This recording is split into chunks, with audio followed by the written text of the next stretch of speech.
આજની વાર્તાનું નામ છે ખિસકોલીએ પાઠ ભણાવ્યો। એક જંગલમાં ઘણા બધા પ્રાણીઓ, પક્ષીઓ અને જીવજંતુઓ રહેતા હતા। તેમાં સિંહ જંગલનો રાજા એટલે તે સ્વભાવમાં ખૂબ ઘમંડી અને ખરાબ હતો।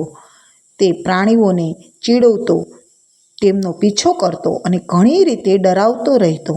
જ્યારે પ્રાણીઓ ડરીને આમ તેમ ભાગ્યા કરે તેનો આનંદ તે લેતો। સિંહના ક્રોધવેશમાં જોઈને એક ખિસકોલીએ તેને પાઠ ભણાવવાનું નક્કી કર્યું। તમે જંગલના રાજા ભલે રહ્યા, પણ બધા પ્રાણીઓ તમારાથી ડરશે, હું નહીં ડરું। એ ખિસકોલી, તારું મોઢું બંધ કર, નહીંતર તને હમણાં હું ખાઈ જઈશ। તો ચાલો લગાવું શરત, તમે જીતો છો કે હું જીતું છું? ચાલો। જમ્પ માર્યો। ખિસકોલી ઝાડીઓ, કાંટા અને વાડમાંથી દોડી ગઈ।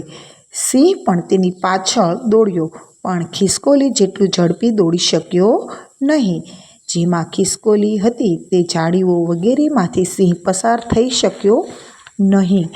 આમ ખિસકોલીએ દોડતી રહી અને અચાનક તે એક ઝાડ પર ચડી ગઈ। તેને પકડવામાં રોકાયેલા સિંહનું માથું ઝાડના થડ સાથે અથડાયું અને બેભાન થઈને પડી ગયું।